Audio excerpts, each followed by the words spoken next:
पिछली बार मावेश ने मुझसे बदला लेने के लिए बालास गैंग को खत्म कर दिया था और फिर मुझे 1 वर्सेस 1 बैटल का चैलेंज दिया था। फिर एयरपोर्ट पहुंचाने के बाद मावेश और मेरी बहुत बुरी वाली फाइट होती है और फिर फाइनली मावेश को मार के वो मैं बैटल जीत जाता हूँ। तो अब मावेश नाम की मुसीबत मेरी जिंदगी से हमेशा हमेशा के लिए निकल गई थी और क्योंकि अब मावेश नहीं रहा उसकी हर एक चीज मेरी हो गई थी। हर एक चीज से मेरा मतलब था हर एक चीज। इसीलिए मैं सुबह सुबह अपनी स्कॉर्पियो में बैठ के इंटरनेशनल बैंक की तरफ निकल पड़ा था क्योंकि मरने के पहले मावेश की सीए ने मुझे खबर दी थी कि मावेश ने अपना सारा की सारा ब्लैक मनी इसी बैंक में रखा हुआ है। सीए ने मुझे ये भी बताया था कि पैसे के अलावा भी यहाँ पे बहुत कुछ है। तो इन्हीं सारी बातों का पता लगाने के लिए मैं निकल पड़ा था बैंक की तरफ और अब मैं बैंक के अंदर पहुंच गया था। बैंक के अंदर जाने के बाद मैं सीधा मैनेजर के पास गया और मैंने मैनेजर को मावेश के बैंक अकाउंट और लॉकर की सारी डिटेल्स दे दी थी। ये सब सुन के मैनेजर बोलने लगता है, तो मिस्टर मूसा जैसे कि मैं अपने रिकॉर्ड्स में देख पा रहा हूँ अब मावेश की बैंक अकाउंट नॉमिनी है, सही कहा ना? ये सुन के मैं उसे हाँ बोलता हूँ क्योंकि मैंने मावेश की सीईओ को बोलकर अपने आप को मावेश का बैंक अकाउंट नॉमिनी बनवा लिया था। फिर वो मैनेजर मुझे बोलने लगता है, ठीक है मुझे बड़े साहब को फोन लगा के एक बार कंफर्म करने दो भाई।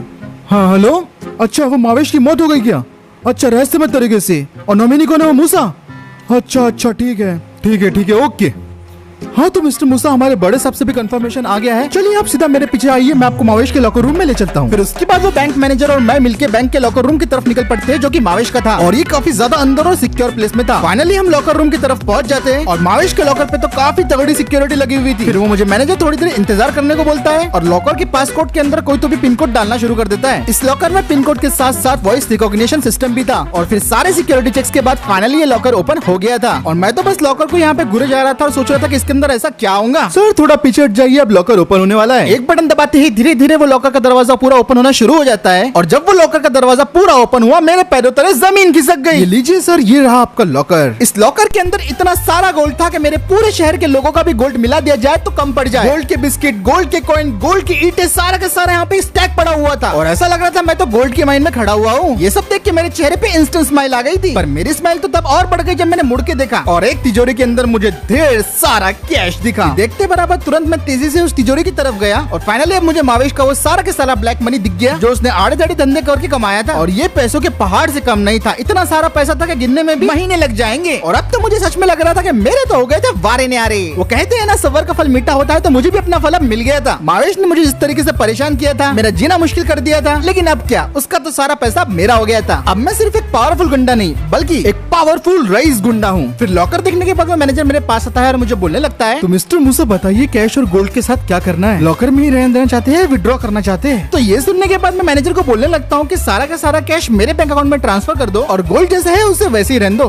बाद में फिर कभी काम में आएंगे। मेरी बातें सुनने के बाद मैनेजर ठीक है बोल देता है और फिर उसके बाद मैं स्कॉर्पियो में बैठ के वहाँ से निकल पड़ता हूँ। अब मेरे बैंक अकाउंट में आ गए थे पूरे के पूरे 2000 करोड़ रुपए और इन्हें कैसे और कहाँ पे खर्च करना है मुझे इस बारे में अच्छे से पता था। सबसे पहले मैं अपनी रहने की जगह को अपग्रेड करना चाहता था, इसलिए मैं सीधा चले जाता हूँ एक प्रॉपर्टी डीलर के पास एक घर देखने के लिए और वो प्रॉपर्टी डीलर मुझे घर दिखाना शुरू कर देता है। तो ये लीजिए सर, आपके लिए बहुत ही शानदार और बढ़िया सा घर, थोड़ा सा पुराना है लेकिन आपको यहाँ पे आपके पसंद का सब मिल जाएगा और इसका दाम होगा मात्र 4 करोड़ रुपए। तो कैसा लगा सर? ठीक है, लेकिन मुझे उतना कुछ पसंद नहीं आया, कोई दूसरा घर दिखाओ ना यार। अरे सर इतना तो बढ़िया है, इससे अच्छा क्या चाहिए आपको? मतलब मैं बोल रहा था अगर कुछ लग्जरी टाइप का दिखा रहे थे तो मजा ही आ जाता। तो ऐसा बोलना चाहिए ना सर, चलिए मैं आपको दिखाता हूँ। फिर वो बंदा मुझे दूसरा घर दिखाता है। ये देखिए सर, जैसा कि आपने बोला था एकदम लग्जरी घर, ये एक पूरा के पूरा शानदार विला है, इलेक्ट्रिसिटी वाटर की कोई टेंशन ही नहीं, चारों तरफ हरियाली छरियाली है और आपके लिए छोटू सा स्विमिंग पूल भी। सही है ना सर, मिल गई ना लग्जरी आपको? ये सब देख के मैं उसे बोलता हूँ कि यार ये तो बढ़िया तो है लेकिन ये उतना अच्छा भी नहीं है, थोड़ा इससे भी अच्छा दिखाइए ना सर। चलो ठीक है सर, आपको इससे भी अच्छा दिखाता हूँ। फिर उसके बाद मैं और प्रॉपर्टी डीलर अपनी गाड़ी में बैठ के निकल पड़ते हैं और वो मुझे सीधा लेके जाता है एक रॉयल पैलेस में जो कि अंग्रेजों के जमाने से इस शहर में मौजूद था। और वहाँ पे पहुँचने के बाद मैं बोलने लगा, जगह तो कमाल की लग रही है। कमाल की है सर, चलो मैं आपको पूरा दिखाता हूँ। ये जो बंगला है ना सर, ये 1857 की बगावत के दौरान बनाया गया था और मुसीबत के टाइम अंग्रेज लोग यहीं पे छुपके रहते थे। सर इस पैलेस में जीने के लिए आपको काफी सारी सुख सुविधाएं मिल जाएंगी और ये बंगला सिर्फ आपका हो सकता है मात्र 20 करोड़ रुपए में। तो क्या बोलते हो सर, डील पक्की कर दूं? अब मैंने इस रॉयल पैलेस का ठीक से इंस्पेक्शन किया और फिर उसके बाद मैंने उस बंदे को बोलने लगा, ये पैलेस तो मुझे बहुत पसंद आया लेकिन अगर इससे भी अच्छा कुछ मिल जाए तो। मेरी ये बात सुनने के बाद वो बंदे का दिमाग खराब हो गया था, वो बोलने लगा, अरे बस करो ना जी सर, इससे भी अच्छा, इससे भी अच्छा, क्या लग्जरी होना तुमको और सर, पैलेस से बढ़िया क्या हो सकता सर आपके लिए? तो मैं उसे बोलता हूँ कि मेंशन कैसे रहेगा? तो वो मुझे बोलने लगता है, देखो सर बुरा मत मानना, पर मेंशन लेना आप जैसे लोगों की बस की बात नहीं है। देख के तो लगता कि आप रिटायर पुलिस वाले होंगे और पूरे साल की पेंशन मिलती होंगी आपको 20-25 लाख, जो कि मेंशन लेने के लिए काफी नहीं है सर। इसलिए तो मैं आपको बोल रहा सर, जितनी चादर है उतने पाँव फैलाने चाहिए। अब ये बंदे ने मुझे फ्री का ज्ञान तो बहुत दे दिया था, लेकिन शायद ये जानता नहीं था कि मैं कौन हूँ। गुस्सा तो मुझे बहुत आ रहा था, लेकिन फिर भी मैंने शांति से उस बंदे को बोला,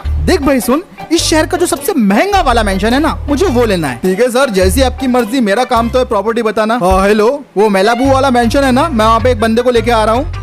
हाँ, खरीदना चाहता है बोलते है। चलो ठीक है, मैं आ रहा हूँ। इतना बोल के वो बंदा फोन रख देता है और मुझे बोलने लगता है, चलो चलते हैं सर। फिर इसके बाद मैं और वो बंदा स्कॉर्पियो में बैठ के निकल पड़ते हैं मेलाबू मेंशन की तरफ। लगभग आधा घंटे सफर करने के बाद फाइनली हमें दिखाई देता है मेलाबू मेंशन का गेट, और फिर मैं अपनी स्कॉर्पियो उसी तरफ मोड़ देता हूँ। मेंशन का गेट ओपन होता है और फिर सीधा मेरी स्कॉर्पियो एंटर हो जाती है मेलाबू मेंशन में। ये इस शहर का सबसे बड़ा और एक्सपेंसिव मेंशन था, और इसकी सबसे बड़ी वजह ये थी कि ये मेंशन सी फेसिंग था। पहले ये मेंशन टॉम क्रूज का था, लेकिन उसकी पिक्चर फ्लॉप होने के बाद उसने ये बेच दिया, और फाइनली अब हम मेलाबू मेंशन के अंदर आ गए थे। फिर उसके बाद मैं अपनी गाड़ी से उतरता हूँ और मेंशन को देखने लगता हूँ। पहली नजर में ये मेंशन मुझे काफी ज्यादा पसंद आ गया था, लेकिन अभी तो इसका पूरा टूर करना बाकी था। फिर उसके बाद वो प्रॉपर्टी डीलर गाड़ी से उतरता है और मुझे बोलने लगता है, तो चलिए सर, अभी मैं मेलाबू मेंशन का आपको टूर दे देता हूँ। मैं उसे ठीक है बोल देता हूँ, और फिर वो बंदा मुझे मेलाबू मेंशन का टूर देना शुरू कर देता है। अरे सर देखिए, सबसे पहले इस मेंशन का बड़ा सा कार गैरेज, यहाँ पे आप अपने पसंद की 10 से ज्यादा गाड़ियाँ रख सकते हो, और इस गैरेज के अंदर ही आपको पर्सनल सर्विस स्टेशन भी मिल जाएगा। वाह, गाड़ियों के लिए तो बहुत बढ़िया जगह है यहाँ पे। अरे सर आप अंदर तो चलो, अब तो आपके मुंह से और वाहवाही निकलेंगी। और फिर वो प्रॉपर्टी डीलर मुझे मेंशन के अंदर का टूर देना शुरू कर देता है, और यार सच में मानना पड़ेगा, ये मेंशन अंदर से काफी ज्यादा लग्जरी था। फिर वो बंदा मुझे मेंशन के और अंदर लेके जाता है और सारे के सारे एरियाज को एक्सप्लेन करता है। तो अब बता दो सर, आपको मेंशन में क्या क्या मिलने वाला है? जरा आस पास अपने नजरें घुमाइए सर। यहाँ पे आपको मिलता है आपका पर्सनल बार, किताबें पढ़ने का शौक है तो एक बढ़िया सा रीडिंग रूम, बिजनेस वाली मीटिंग के लिए प्रोडक्शन हॉल, एक बड़ा और शानदार swimming pool with inbuilt jacuzzi, full size dining table अगर आपकी कोई गर्लफ्रेंड या बीवी है तो, एक पूरा फुल साइज मॉड्यूलर किचन, छुट्टियों को एंजॉय करने के लिए मिनी गोल्फ कोर्स, ऑक्सीजन के लिए एक प्लांटिंग रूम, एंजॉय करने के लिए लिविंग रूम विद 105 इंच की TV with home theatre system, गाना गाने की इच्छा है तो पूरा के पूरा डबिंग स्टेशन है इधर। ये सारी की सारी चीजें मिल जाएंगी आपको इस मेलाबू मेंशन में, और पूरे लॉस एंजल्स में इससे अच्छा मेंशन आपको नहीं मिलेगा सर। तो बोलिए, क्या आप इसे खरीदना चाहेंगे? ये सारी बातें सुनने के बाद मैं उसे बोलता हूँ कि हाँ, मैं इसे खरीदना चाहूंगा। पेपर्स अभी के अभी रेडी करो, मुझे ये मेंशन किसी भी कीमत में चाहिए। बताओ इसकी प्राइसिंग क्या है, मैं अपने मैनेजर से बोल के अभी ट्रांसफर करवाता हूँ। अरे वाह सर, आप तो कैश लेके घूम रहे हो लगता। वैसे ओनर के हिसाब से इस मेंशन की प्राइस है 200 करोड़, बस इतना,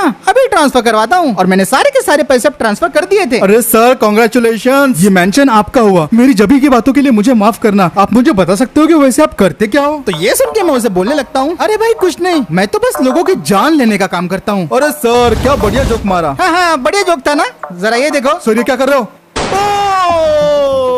इससे फर्क नहीं पड़ता कि सामने वाला कौन है, लेकिन अगर वो मेरी बेइज्जती करेगा तो उसके साथ यही होगा। अब घर तो मैंने नया ले लिया था, लेकिन अब बारी थी नए कपड़े लेने की। अब क्योंकि मेरे पास इतना सारा पैसा आ गया है तो मुझे उस हिसाब से भी अपने ड्रेसिंग सेंस को चेंज करना पड़ेगा, वरना ये आजकल के लोग तो कपड़े देख के जज कर लेते हैं। और मैंने अपने लिए काफी सारे कपड़े ले लिए थे। अब नए कपड़े लेने के बाद मैं फाइनली अब करोड़पति जैसा लग रहा था। अपने घर से लेके अपने लुक तक को मैंने सब कुछ चेंज कर दिया था, लेकिन अब बारी थी कुछ और भी तूफानी करने की। जैसा कि हर कोई जानता है कि मुझे गाड़ियां सबसे ज्यादा पसंद है, और स्कॉर्पियो से तो मेरा पुराना याराना है, लेकिन कभी कभी सिर्फ स्कॉर्पियो काफी नहीं होती। अब बारी थी अपने गैरेज में नई नई गाड़ियों को ऐड करने की, तो मैं अपनी स्कॉर्पियो के अंदर बैठ जाता हूँ और निकल पड़ता हूँ एक ऐसी जगह जहाँ पे मिल सकती है मुझे बहुत सारी कार्स। और ये कोई और जगह नहीं थी, ये था कार ऑक्शन, जहाँ पे आज मैं धमाल मचाने वाला था। यहाँ पे आज काफी लग्जरी कार्स की बोली लग रही थी, लेकिन इन सबको तो घर आज मैं ही ले जाने वाला था। सबसे पहले फरारी 488 की बोली शुरू होती है। तो दोस्तों, वीकली ऑक्शन में आप सभी का स्वागत है। सबसे पहले हमारे पास है फरारी 488। कौन ले जाएगा इसे अपने घर? 7 करोड़ 1, 7 करोड़ 2, 10 करोड़ रुपए, 10 crore 1, 10 crore 2, 10 crore 3, sold sold sold. ये कैसे नामुमकिन?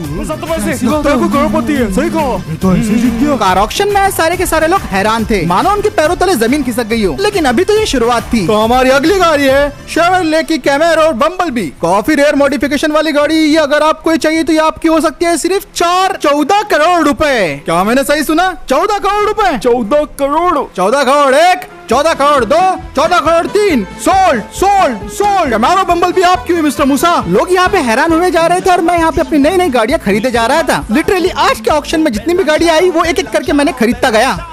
10 करोड़, जिनमें शामिल थी टोयोटा की Supra, Bugatti Chiron Mansory, BMW X7 Brabus edition, Dodge Ram TRX, और ये सारी की सारी गाड़ियां मेरी हुई। Sold sold sold. आज का पूरा ऑक्शन खरीद लिया है मिस्टर मूसा। जोरदार तालियां हो जाए इनके लिए। ए क्या बात है, सुना है 5 बार का वीडियो है, जोरदार तालियां।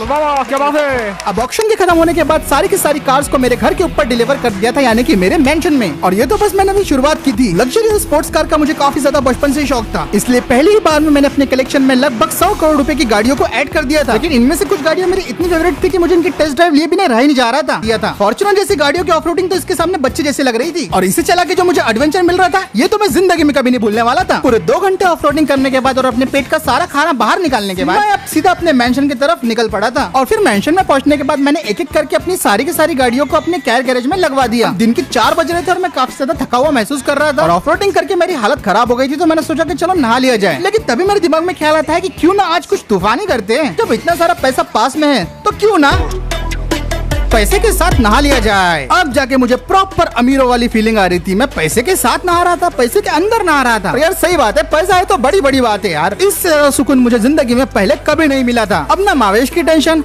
ना नौकरी की टेंशन, ना रोज सुबह सुबह उठने की टेंशन, और ना मुझे पैसा कमाने की कोई झंझट है। सारे पैसों को इन्वेस्ट करके जिंदगी भर चैन से बैठ के खाऊंगा। और जब ऐसे ही मैं बड़े तरीके से एंजॉय कर रहा था तभी मुझे बेल बजने की आवाज आती है दरवाजे पे।